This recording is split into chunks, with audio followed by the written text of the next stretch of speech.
I only gave my rideshare driver coffee because I thought he looked tired. That's all it was. A cheap cup from the hospital vending machine. Something warm handed through a half-open window at midnight. I didn't know that kindness would make him pay attention. I'm 62. A widow. I work night shifts in the billing department of a hospital because my pension isn't enough to live on anymore. When the city cut the last bus route, I had no choice but to trust strangers to get me home. One stranger kept showing up. Same car, same driver, same nights. Tuesday, Thursday, Saturday. He waited for me, learned my schedule, remembered my street. So I kept bringing the coffee. What I didn't know was that while I talked about loneliness and exhaustion, another man was riding in that same car, drunk, angry, repeating my address like a rehearsal. A man who lived across the street from me. A man who knew when my house was empty. The night everything changed, my driver didn't stop at my home. He drove past it. Then he pulled into a dark parking lot, turned off the engine, and said something that made my blood go cold. "You can't go home tonight. I saw your neighbor trying to open your door." In that moment, I understood the truth. If I hadn't offered him that cup of coffee, I would have gone home. And whatever was waiting for me there, I would have faced it alone. The bus used to come at 11:45 p.m. I knew that because for almost 4 years, I built my life around it. Timed my last bathroom break, shut down my computer at exactly 11:32, and walked fast enough through the lobby of St. Alder Medical Center to feel useful, not desperate. Then one September night, the bus didn't come. A paper notice was taped crookedly to the shelter window the next evening. Route discontinued due to budget restructuring. Restructuring, a word that always seemed to mean someone like me would have to figure things out alone. I stood under the staff entrance light, clutching my coat closed, the night air already sharp enough to sting. At 62, cold felt different. It didn't just touch the skin, it settled into the joints, into places grief had already weakened. That was the night I downloaded the Rideshare app my daughter had insisted on installing months earlier. Just in case, she'd said. I didn't like the idea of strangers, but I liked the idea of sleeping in my own bed more than I liked being afraid. The car arrived in 4 minutes. A dark blue sedan pulled up quietly, headlights dimmed. The driver didn't honk. He didn't rush me. He waited. That mattered more than I realized. "Margaret?" he asked through the open window. "Maggie," I corrected, already sliding into the back seat. "Caleb," he said. "Nice to meet you." His voice was calm, not cheerful, not tired, just steady. I gave him my address, Maple Ridge Drive, and watched as Brookhaven slipped past the window. Small houses, closed shops, the illusion of safety that comes with streets you've lived on long enough to stop noticing. "How long have you been driving nights?" I asked. "Long enough," he said. "You work at the hospital?" "Yes. Billing. Basement level." He nodded, filing it away without comment. That was the ride that replaced the bus. And then it happened again. Tuesday, Thursday, Saturday. Every night I worked late, Caleb Turner was the one who accepted the ride. Same car, same quiet professionalism, same habit of parking near the staff entrance 10 minutes before my shift ended. By the 3rd week, I noticed. By the 4th, I stopped questioning it. Loneliness makes patterns feel comforting. Predictability feels like safety. I started bringing him coffee in October. Nothing fancy. Vending machine garbage, still warm enough to pretend it mattered. "You don't have to do that," he said the first time. "I know," I replied. "But nights are long." He took the cup like it was something fragile. That became our routine. We talked. Not about anything important at first. Weather, road work, the strange hours that carve life into pieces. Sometimes we didn't talk at all. Silence didn't bother him. That mattered too. One Thursday, as we drove past the old industrial park, he slowed slightly.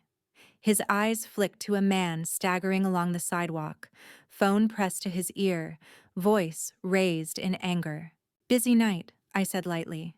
Caleb didn't answer right away. "Some people carry their worst thoughts after midnight," he said finally. I didn't understand what he meant then. I would. By November, winter crept in early. Frost edged the lawns. I left my porch light on even when I wasn't home. Habit. Comfort. A signal to no one in particular. One night, I noticed Caleb checking his mirrors more often than usual. "Everything okay?" I asked. "Yeah," he said. "Just watching the road." But his attention wasn't on the road. It was on everything else. The following Saturday, my phone buzzed as I stepped outside the hospital. Caleb Turner, arriving now. The car was already there. He didn't smile this time. "You ready?" he asked. "Yes," I said, climbing in. "Long night." He nodded and pulled away from the curb. We drove in silence longer than usual. When Maple Ridge Drive came into view, I leaned forward to gather my bag. But Caleb didn't slow. He passed my house. "Caleb," I said, my voice catching. "You missed—" "I know," he said quietly. My pulse spiked. He turned down a side street instead, then into a small, empty parking lot lit by a single buzzing lamp. He put the car in park but didn't turn off the engine. The silence was different now, tighter. "Maggie," he said, turning slightly in his seat, "I need you to stay calm." The words landed wrong. "What's wrong?" I asked. He met my eyes in the mirror. "I saw someone at your house tonight," he said. "Before I picked you up." My heart began to pound. "Who?" I whispered. He didn't hesitate. "Your neighbor," he said. "The one across the street. The man I waved to. The man I never really saw." "He was trying your door," Caleb continued, "and you can't go home tonight." For a long moment, neither of us spoke. The engine idled, vibrating softly beneath my feet. The single lamp above the parking lot flickered, casting uneven shadows across the hood of the car. I could hear my own heartbeat, loud and unsteady, like it was trying to warn me of something my mind hadn't caught up with yet. "My neighbor?" I asked, even though the answer was already settling in my chest. Caleb nodded once. "The man across the street," he said. "Dark jacket, baseball cap." I shook my head slowly. "That doesn't make sense. He barely looks at me." Caleb didn't argue. "That's what makes it easy," he said quietly. A chill crawled up my spine. "When did you see him?" I asked. "About 20 minutes before I picked you up," he replied. "I was dropping off another passenger and drove past Maple Ridge Drive." "Why?" I asked. He hesitated. "Because something felt off." The words landed heavier than he probably intended. "What kind of off?" I pressed. Caleb exhaled through his nose. "The kind you don't ignore twice." I wrapped my arms around myself. The parking lot suddenly felt too exposed, too open. "I don't understand," I said. "Why would he—" "Maggie," Caleb interrupted gently. "How well do you know him?" I thought about it. "Not well at all. He moved in 2 years ago," I said. "We wave. That's it." "Does he work nights?" Caleb asked. "I think so," I replied. "I've seen his truck late." Caleb's jaw tightened slightly. "That matters," he said. "Why?" I asked. He glanced at the rearview mirror, then back at me. "Because you're not the first person whose address he's mentioned." The words hit hard. "What do you mean?" I asked, my voice barely steady. "I mean," Caleb said slowly, "that he's been in my car before." My stomach dropped. "More than once," he added. The silence stretched between us. "He drinks," Caleb continued.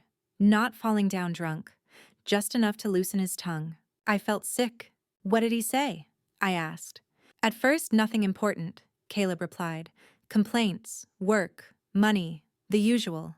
"And then," I pressed. "And then he started repeating things." Caleb said, "Your street, your house number." My throat tightened. "He said it like he was memorizing it," Caleb went on. "Like he didn't want to get it wrong." I stared at the dashboard, my mind racing through every night I'd left the house without looking back. "Why didn't you tell me sooner?" I asked. Caleb looked genuinely pained. "Because I didn't know if it meant anything," he said. "And because I didn't want to scare you without being sure."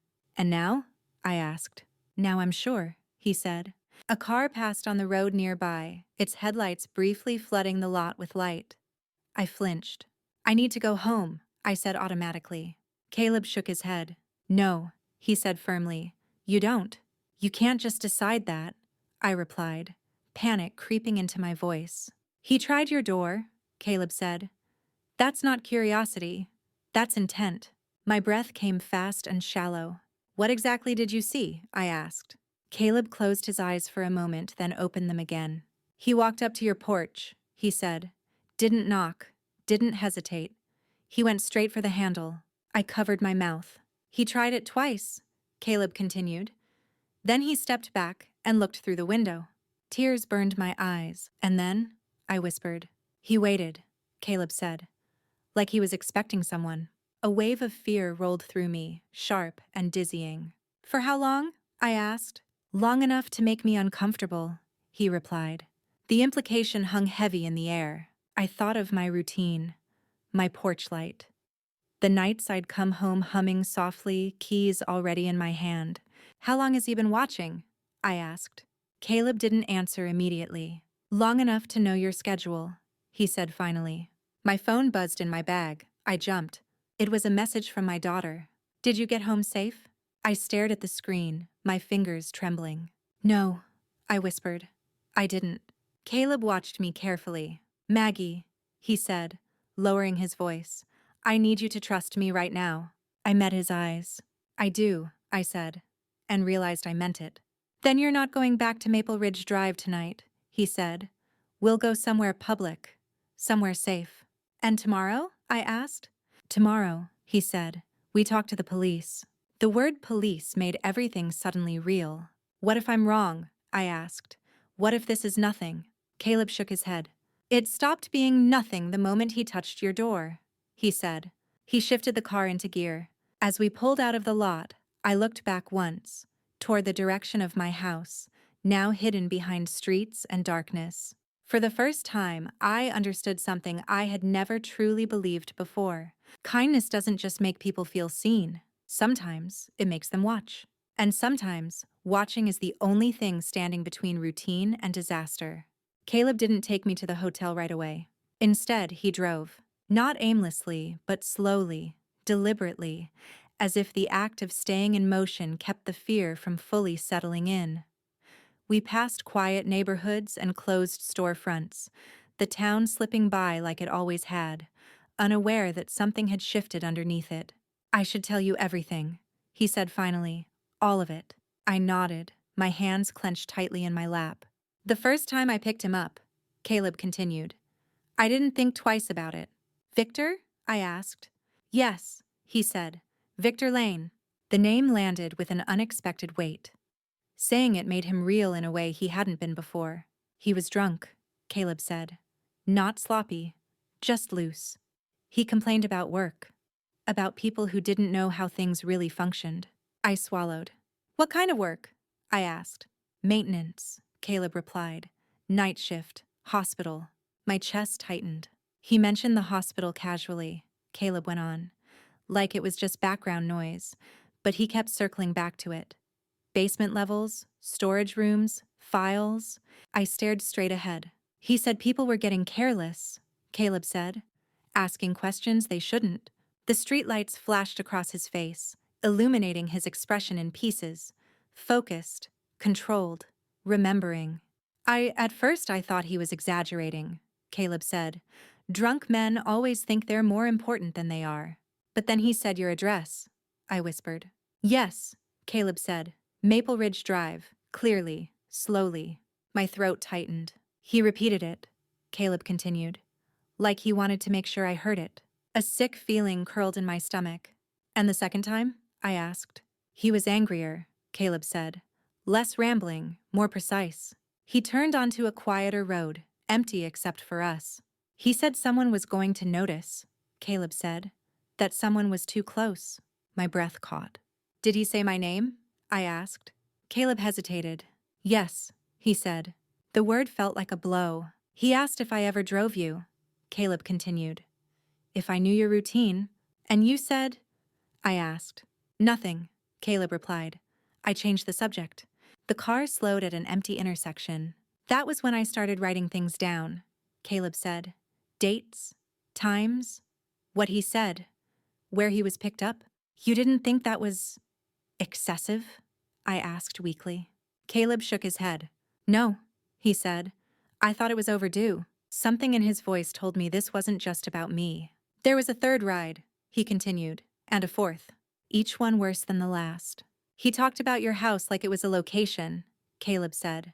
Not a home. He talked about when it was quiet, when no one was around. Tears welled in my eyes. He said he just needed to check something, Caleb said, to make sure you hadn't taken anything with you. I didn't, I whispered. I swear. I know, Caleb said. But he didn't. Caleb pulled into a small public lot near a closed cafe and finally turned off the engine. When I drove past your street tonight, he said, I wasn't expecting to see him. But you did, I said. Yes, he replied. And that's when I knew this wasn't talk anymore.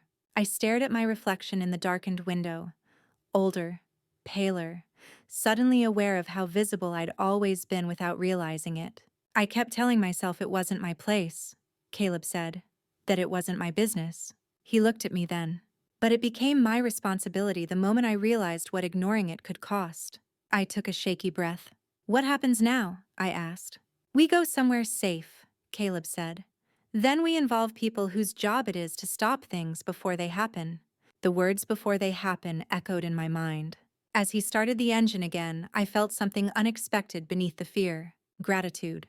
Not just because he warned me, but because he listened. Because he noticed. And because, at some point, he chose not to look away. If you're still here with me, I thought, then you understand how close this already feels. And what comes next only gets harder. Caleb didn't slow down when Maple Ridge Drive came into view. I noticed it immediately. The streetlights spilled their familiar yellow glow across the road, illuminating the neat rows of houses I'd lived beside for years. My house was there, porch light on, curtains half drawn, exactly as I'd left it. And then we passed it. Caleb, I said, my voice sharper than I intended. You missed my driveway. I know, he replied. The calm in his voice made my stomach twist. He kept driving. Caleb, I said again, this time gripping the edge of the seat. Stop the car. He turned the wheel instead, taking a quiet side street that sloped gently downward, away from my home. The houses grew farther apart here. Fewer lights. More shadows. I need you to trust me, he said. My heart began to race. This isn't funny, I said. You can't just... I saw him tonight, Caleb interrupted. The words landed hard. Before I picked you up, he continued. I drove past Maple Ridge Drive. Not because I was curious, because something didn't feel right. The car slowed near an empty lot beside an old hardware store, long since boarded up. He pulled in beneath a single security light that buzzed faintly overhead and put the car in park. The engine stayed on. He was already there, Caleb said. Across the street from your house. My mouth went dry. Victor? I whispered. Caleb nodded. He wasn't drunk this time, he said. He was waiting. A chill crept up my arms. I watched him for a minute. Caleb continued. He didn't move. Just sat in his truck with the lights off. My pulse thudded in my ears. And then? I asked. And then he got out. I pressed my palms against my thighs, grounding myself. He walked straight to your porch, Caleb said. Didn't hesitate. Didn't look around like someone who was unsure. Tears stung my eyes. He went right for the door. I shook my head slowly, as if denial could still protect me. No, I whispered. He tried the handle, Caleb said. Once, then again. My breath hitched. And when it didn't open, Caleb went on, he leaned toward the window. I felt suddenly exposed, like every private moment in that house had already been stolen. He looked inside, Caleb said. Like he was checking if you were home. The silence that followed was suffocating. Why didn't you call the police then? I asked, my voice barely audible. Because I needed to be sure, Caleb said. And because I needed you not to walk into that. The implication made my stomach lurch. If you had dropped me off, I said slowly, I would have gone straight inside. Yes, Caleb replied. And he would have been across the street, Caleb finished, waiting to see what you did. I felt dizzy. My phone buzzed in my bag. I jumped so hard my elbow hit the door. A notification from my door camera. Motion detected. Front porch. My hands shook as I unlocked the screen. The image loaded grainy and dark at first. Then it sharpened. Victor Lane stood on my porch. My porch. He faced the door, his shoulders tense, his head slightly tilted as if listening for movement inside. He raised his hand and knocked. Once, twice. I covered my mouth, a sound escaping me that didn't feel human. Caleb leaned closer, his expression hardening. He came back, he said. On the screen, Victor stepped back and glanced down the street. Then his hand moved again, this time to the handle. He twisted it. The door didn't open. He tried again. My chest felt like it might cave in. That's it, Caleb said, already reaching for his phone. Who are you calling? I asked. The police, he replied. Now. The phone rang on speaker as we both stared at the screen. Victor finally let go of the handle and stepped back, frustration evident in the sharp movements of his body. Brookhaven Police, a calm voice answered. Caleb spoke clearly, deliberately. There's a man attempting to enter a residence on Maple Ridge Drive. I'm with the homeowner. We have live footage. I slid down in my seat, my legs trembling. On the screen, Victor walked back toward his truck. He didn't look hurried. He looked patient. Red and blue lights flooded the image moments later. Sirens pierced the night. Victor's truck rolled forward, then stopped. I pressed my forehead against the cool glass of the window, tears finally spilling over. Caleb ended the call slowly and turned to look at me. You're safe, he said. Tonight. I nodded, but the word safe felt fragile now. Temporary. Because I understood something I never had before. This wasn't a misunderstanding. This wasn't paranoia. This was timing. And I had come frighteningly close to being in the wrong place at the wrong moment. The sirens didn't sound heroic. They sounded sharp, urgent, too late for comfort, too early for relief. I watched through the door camera as the police cars boxed Victor's truck in from both ends of Maple Ridge Drive. Red and blue lights flashed across my porch, my windows, my life, suddenly exposed in ways I had never imagined. Victor didn't resist. That was the part that stayed with me. He stepped out of his truck slowly, hands raised, movements controlled, not confused, not surprised. As if he had already rehearsed this ending and simply hadn't expected it to happen tonight. Caleb let out a breath I didn't realize he'd been holding. They've got him, he said. I nodded, though my body still felt like it was shaking from the inside out. A few minutes later, my phone rang, an unfamiliar number. Mrs. Ellis? A man asked. Yes, I replied, my voice barely steady. This is Officer Reynolds with the Brookhaven Police Department. We've detained a man attempting to enter your residence. We need you to come down to the station. Tonight? I asked. Yes, ma'am, tonight. Caleb didn't ask if I wanted him to come. He just drove. The police station was brighter than I expected. Too clean, too ordinary for what had just happened. A young officer led us to a small interview room, while another spoke quietly with Caleb near the doorway. A detective arrived shortly after. Older, calm, eyes that missed nothing. Mrs. Ellis, he said, sitting across from me. I'm Detective Aaron Pike. I nodded. Tell me about your routine, he said. The word routine made my stomach twist. I told him everything. My shifts, the bus route, the rideshare, the coffee. The predictability I had once found comforting and now found terrifying. He listened without interrupting. And you don't know Mr. Lane personally? He asked.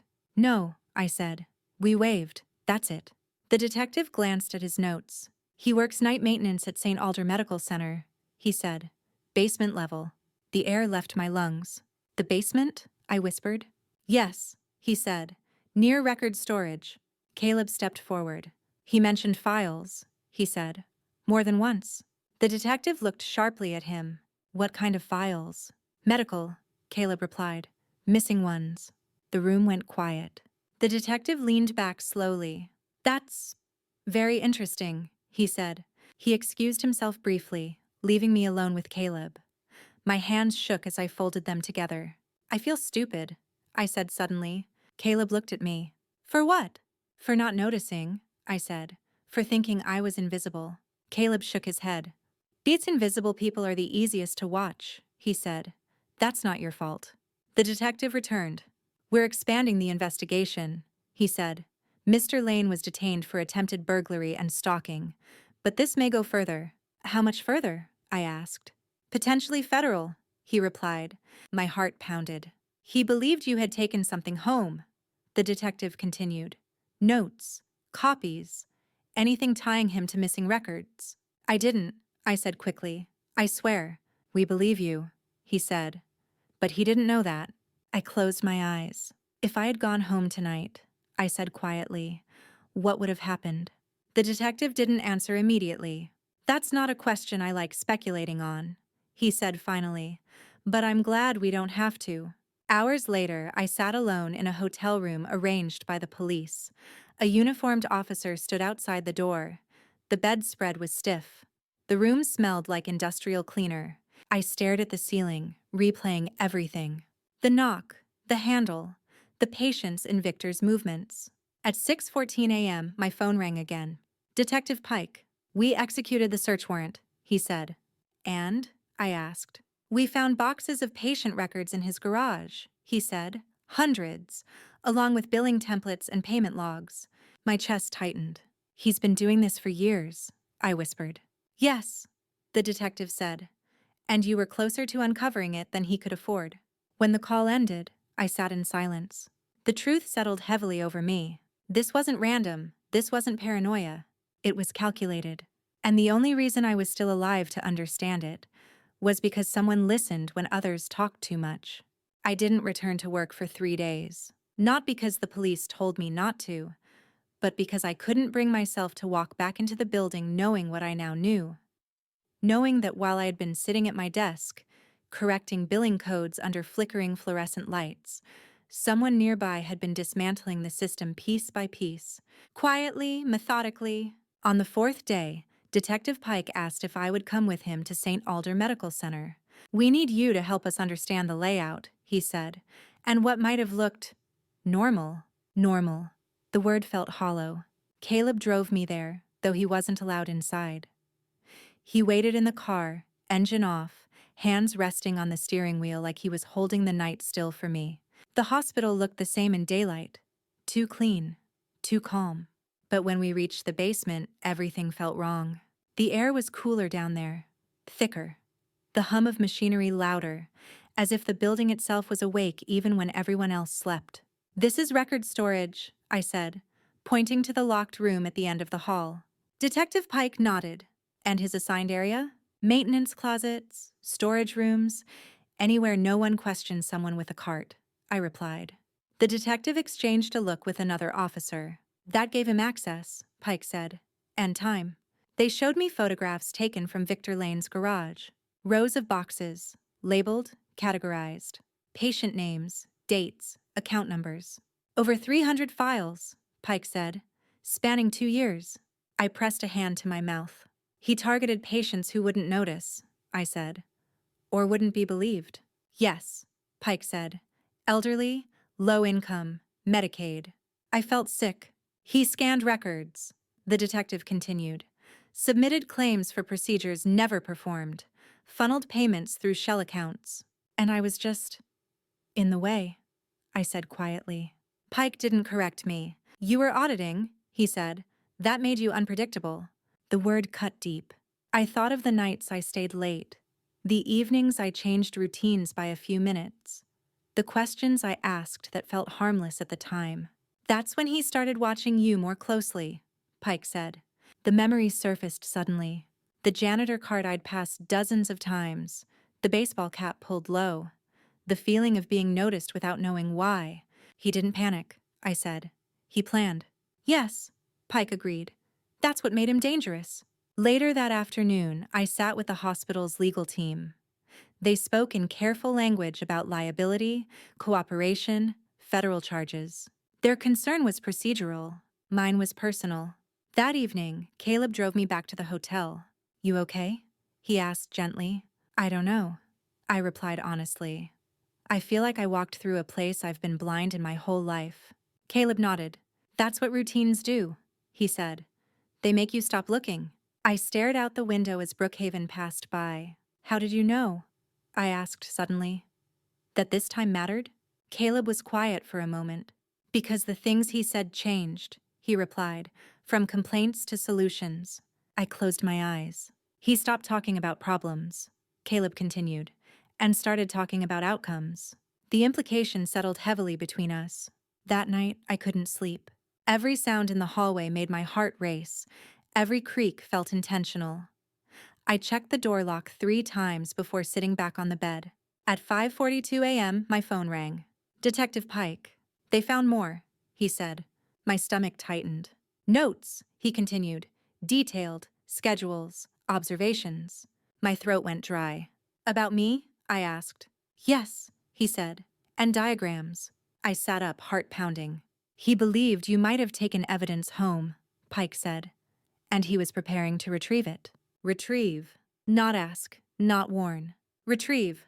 If I had gone home that night, I whispered. Pike paused. We wouldn't be having this conversation, he said carefully.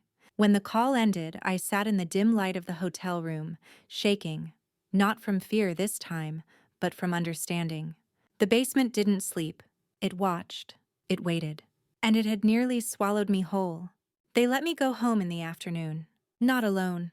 A patrol car was already parked on Maple Ridge Drive when Caleb pulled up behind it. The street looked exactly the way it always had. Neatly trimmed lawns, mailboxes lined up like polite sentries, curtains half drawn against the sun. Normal. That was the most unsettling part. Yellow tape stretched across Victor Lane's driveway, cutting his house off from the rest of the street like a wound no one wanted to look at too closely. His truck was gone. The garage door hung open, empty and dark. 3 houses away from mine, close enough to watch. My legs felt unsteady as I stepped out of the car. You don't have to go in right away, Caleb said. I do, I replied. If I don't, I'll imagine worse. The officer escorting me unlocked my front door and stood back. Take your time, he said. Inside, everything looked untouched. The coat on the chair, the mug I'd left in the sink, the faint smell of lemon cleaner I always used on Sundays. I stood there, waiting for the moment when it would feel like mine again. It didn't. I walked through the living room slowly, then the hallway. Each step felt deliberate, cautious, like the house itself might betray me if I moved too fast. In the bedroom, I stopped. The blinds were bent inward slightly. I reached out and touched them. The plastic was warped, just enough to notice if you knew what to look for. He stood here, I whispered. Caleb was at the doorway, giving me space. Yes, he said. I sat on the edge of the bed and pressed my hands into the mattress, grounding myself. I waved to him. I said quietly, for 2 years. Caleb didn't interrupt. I smiled, I continued. I thought that made me safe. It made you familiar, he said gently. There's a difference. Outside, the officer spoke softly into his radio. The sound felt far away. They found markings, Caleb said, on the side of the house. I looked up. Marks? I asked. Distances, he said. Measurements. My chest tightened. How long? I asked. Caleb hesitated. Long enough, he said. That night, I didn't sleep in my bed. I packed a small bag and left again under escort, the house locking itself behind me with a hollow finality. As Caleb drove away from Maple Ridge Drive, I stared at Victor's darkened house. I tried to remember his face clearly. I couldn't. At the hotel, I sat by the window long after dark, watching people move through the parking lot below. Every shadow made my heart jump. Every passing car felt intentional. I realized then that safety isn't just physical, it's psychological, and mine had been quietly dismantled. The next morning, Detective Pike called. They're building the case, he said. Your testimony will matter. Testimony. The word felt heavier than fear. That afternoon, Caleb and I sat in the hotel lobby, side by side, but silent. People passed us, laughing, arguing, living lives untouched by the kind of proximity to danger I was still trying to process. Why didn't you stop driving? I asked suddenly. Caleb turned to me. After what happened with your daughter, I said. Why stay in this job? He thought for a moment. Because listening is the only thing I know how to do right, he said. And sometimes, it's enough. I nodded slowly. That night, my daughter called. I told her everything. She cried. I didn't. When the call ended, I felt empty and lighter. Later, alone in the room, I replayed memories with new clarity. The nights I'd stepped out without looking. The mornings I'd assumed silence meant safety. I understood now that danger doesn't always announce itself. Sometimes it stands across the street and waves back. If you're still listening to this, I thought, then you know how hard it is to explain what comes next. Because surviving isn't the end of the story. Learning how to live afterward is. The interview room was smaller than I remembered. Or maybe I was more aware of the walls now. How close they felt. How sound seemed to linger longer than it should. Detective Pike placed a recorder in the center of the table and sat across from me, his posture calm, professional. Caleb sat beside me, not behind, not hovering, beside. "We're going to play some audio," Pike said. "Before we do, I need to ask, are you ready to hear it?" I nodded. I wasn't. He pressed a button. Static crackled softly, then the low hum of a car engine. A familiar sound now. Caleb's car.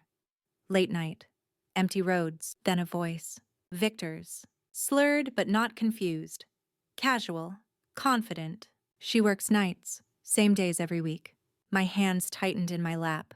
"House is empty by midnight." The room felt suddenly colder. Pike paused the recording. "That's your address he's referring to," he said. "Yes," I whispered. He pressed play again. "I just need to see what she's got. Then I'll handle it." Handle it. The words echoed in my head, heavy and final. Caleb's jaw tightened beside me. Pike stopped the audio and leaned back. "That establishes intent," he said calmly. "Stalking, attempted burglary, and motive." I swallowed hard. "There's more," Caleb said quietly. Pike nodded. "We found additional recordings," he said. Later dates. Another file played. Victor's voice was sharper this time. Less drunk. More focused. "They're auditing. Someone's going to notice." A pause. A breath. "If she goes to the cops, I'm done." I felt something inside me crack. Not fear this time, but anger. "He was talking about me like I wasn't a person," I said hoarsely. "Like I was a problem to be solved." Pike nodded. "That's how planning sounds," he said. "Dehumanization comes first." He slid a folder toward me. Inside were photographs taken from Victor's garage. Boxes of files, neatly stacked, labeled, and a notebook. My name was written on the first page. Below it, a list. Work schedule. Shift end, 11:31 p.m. Lights on until 12:05.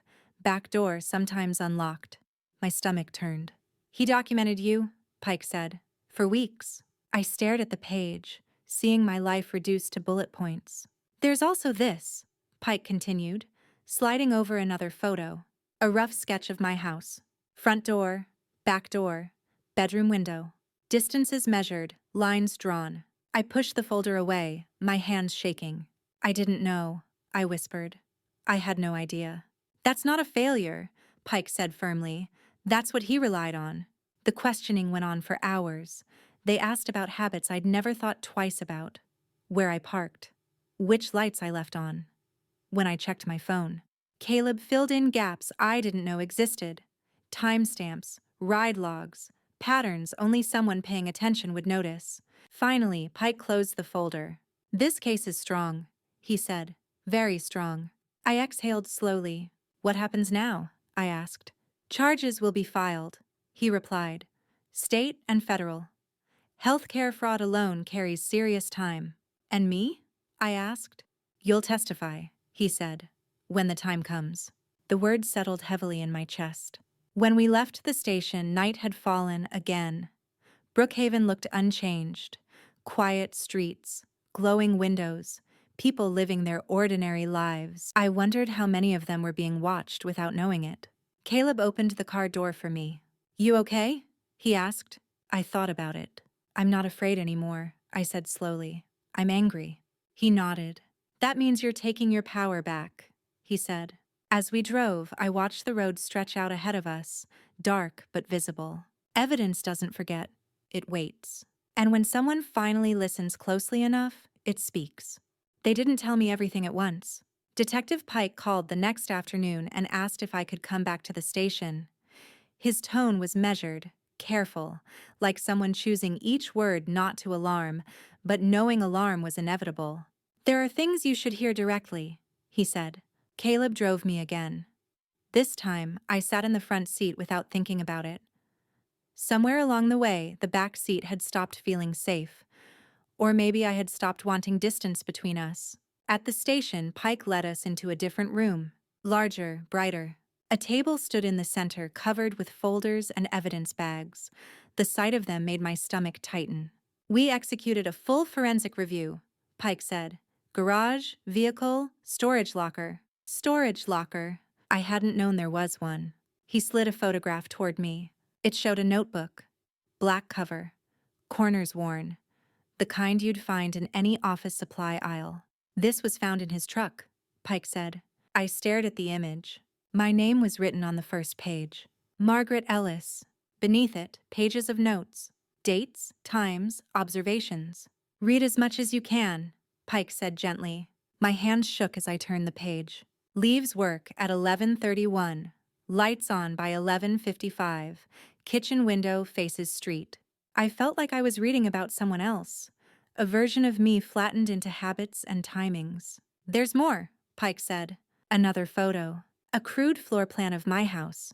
Front door, back door, bedroom. Measurements scribbled in pencil, arrows, circles. My throat closed. "He wasn't improvising," I whispered. "No," Pike agreed. "He was preparing." Caleb stood rigid beside me, his jaw clenched. "What did he think I had?" I asked. "Records," Pike said. "Copies. Notes. Anything tying him directly to the theft." "And if I didn't?" I asked. Pike didn't answer immediately. He planned to confirm that, he said carefully. The room seemed to tilt. "How?" I asked. Pike met my eyes. "By entering your home," he said, "while you were alone." Caleb's breath hitched audibly. "And after?" I asked. Silence stretched. "After," Pike said, "you would have been a liability." The word cut deeper than anything else he could have said. Liability. I looked back at the notes. He had written about my porch light, my routine, the nights I was gone. He wasn't angry, I said slowly. He was calm. "Yes," Pike replied. "That's what makes this disturbing." Another photograph slid across the table. A small bag. Inside it, gloves, a flashlight, a slim pry bar. My hands went numb. "He kept this in his truck," Pike said. "Accessible." I pushed the photo away. "If Caleb hadn't driven past my house," I said quietly, "he would have gone inside." "Yes," Pike said. "And if I had been home?" I continued, my voice barely audible. Pike didn't answer. He didn't need to. The realization settled heavily over me. Not as panic, but as clarity. This hadn't been a moment of rage. This hadn't been an accident.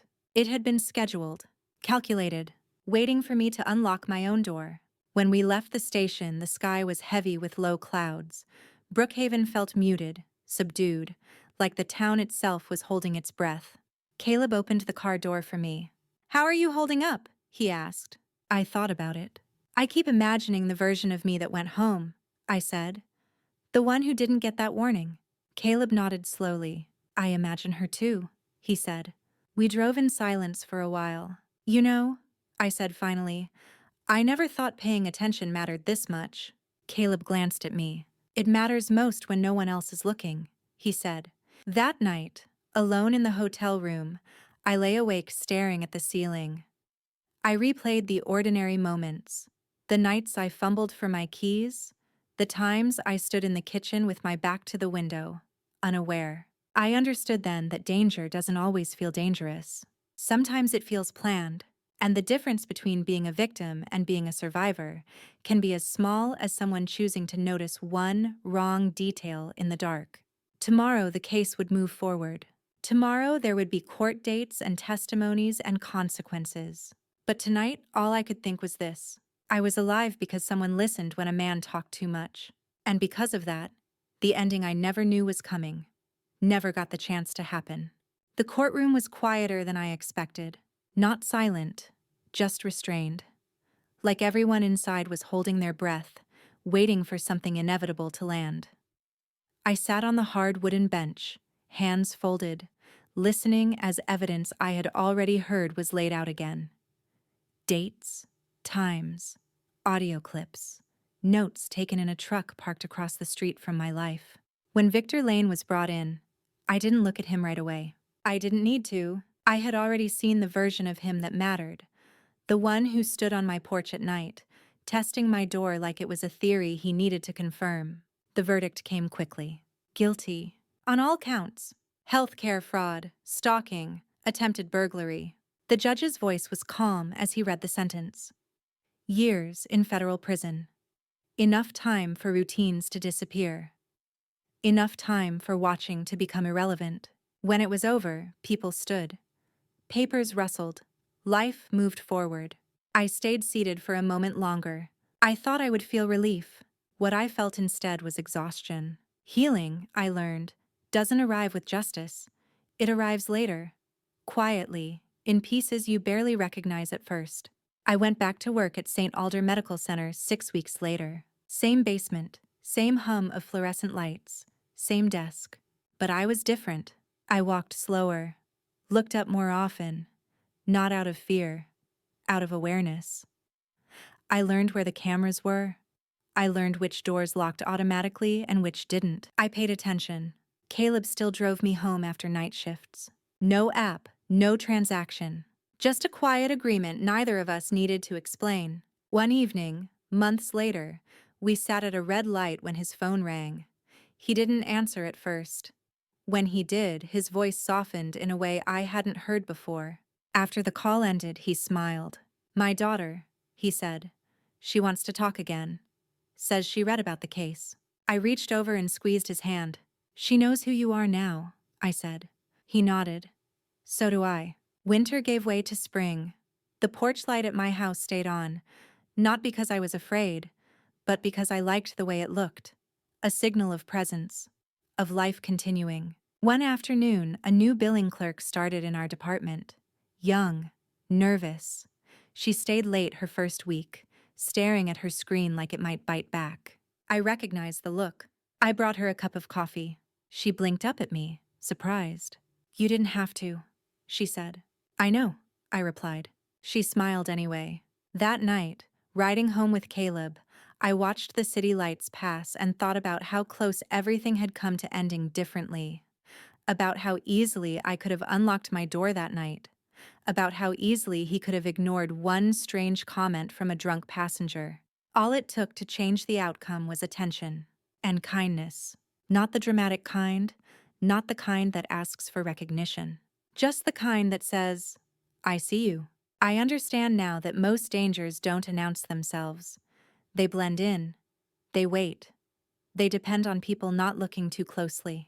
And most rescues don't feel heroic. They feel ordinary. A car waiting a little longer than it needs to. A cup of bad coffee handed through a window. Someone choosing to listen when it would be easier not to. If you're still here, still listening, then you already know this story was never just about what almost happened to me. It's about what happens when people stop seeing each other as background noise. Some stories only exist because someone pays attention long enough to tell them. And some only matter because someone else chooses to stay and listen until the end.